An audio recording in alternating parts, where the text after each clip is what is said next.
Hey everybody, welcome to Garfield of the Week. It's the show where I read you Sunday Garfield. I did something I don't normally do last night. I was up pretty late, and I got a notification on my phone to read the fresh Garfield, which is posted on gocomics.com at midnight every night. I read it, and I don't normally do that. I like to get a physical copy in my hands and kind of feel the comic a little more. It was great. It was an awesome Garfield. It was really a lot of boomer humor. It was really good. And then I woke up in the morning and I had the paper, and the one on the website was better. I don't know what it was, and yet I do know what it was, and I'm going to explain it to you. So buckle in, and we're going to talk a little bit about throwaway panels, which, if you're a viewer, you probably know what throwaway panels are, or if you're a reader of comics, you probably know what throwaway panels are. But if you don't, they're fascinating, and I still like to talk about them. So we're going to talk a little bit more about throwaway panels. Thanks. Okay, let's begin. Throwaway panels are a simple concept that have a deep negotiation behind them. They are an agreement between comic artists and the editors of local newspapers. The artist wants to convey an entire story. The editor needs to save space so they can print more comics and reach a wider audience. Thus, we are left with throwaway panels. These panels are at the beginning of newspaper comics that the editor can cut out without destroying the main joke or storyline of the presented comic. They are different from title panels, those being the large, name-bearing panels that forerun each comic. While title panels can also be cut to save space, and often are in smaller newspapers, throwaway panels are even more used to seeing their heads roll off the chopping block. I've talked about these before in my previous video, the best Garfield title panels. Go check out that video if you want to hear and see more history of newspaper comics in general. I'm really proud of that video.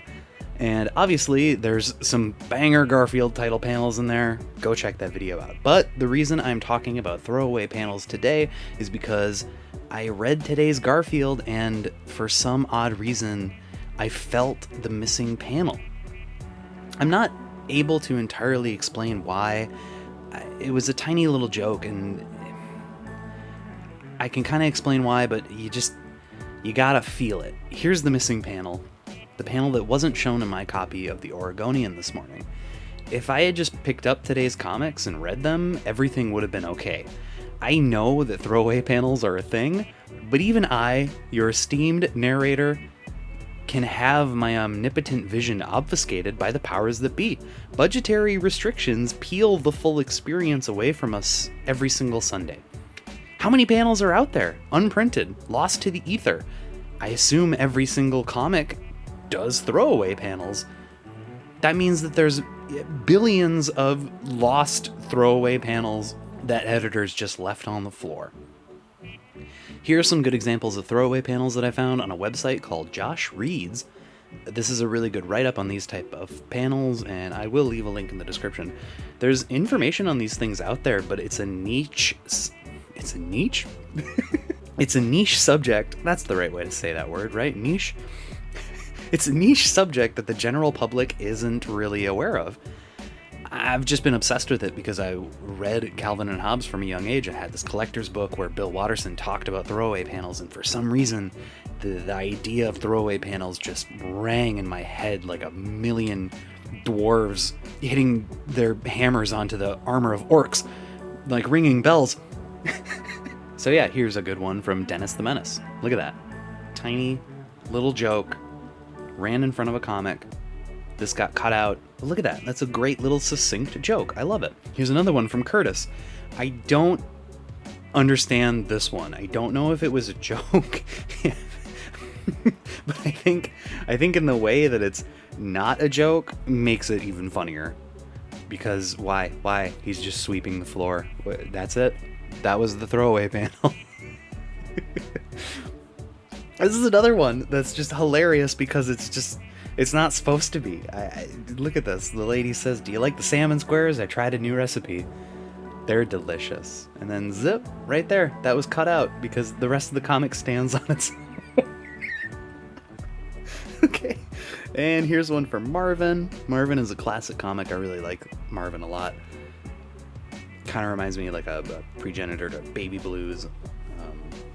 Just with a little more of a Dennis the Menace kind of vibe to it. Love this one. But look at that. That's a solo joke right up on the top 2 panels. Would mommy's little boy like a bone? Nothing. The dog is never referenced again in the rest of the comic. This is a classic too, Mark Trail, which is a very serious comic about what you should do in nature. And also, the author of this brings up a good point where would a drawing of a comely lass in a bikini result in angry letters from comic readers in your paper's distribution area? And that makes sense, right? They could cut this. They could cut that hottie in the bikini, and people wouldn't be mad about it. In a very conservative area, maybe they don't want to show bikini bottoms.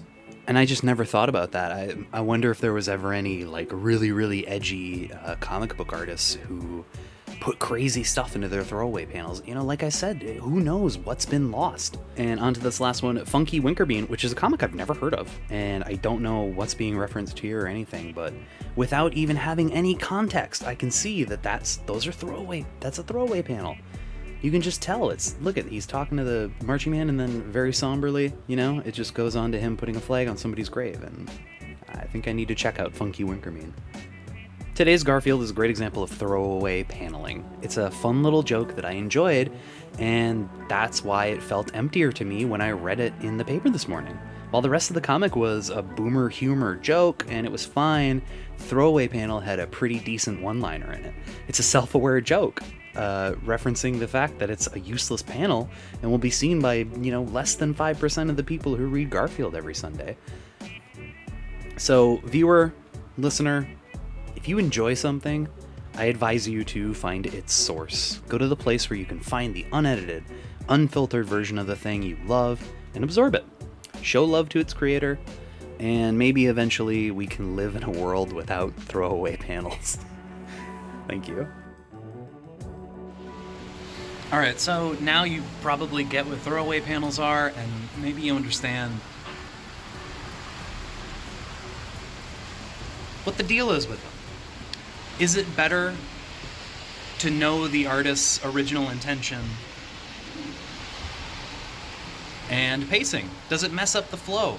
I feel like when editors pull stuff out, it even though it seems like filler, it might mess up the flow a little bit. It might, I don't know, it just throws it off a little bit. So if you can ever get the original version of a comic pre-throwaway panel, pre-trimming, try to, because it's subtle, but you'll notice a little bit of a difference.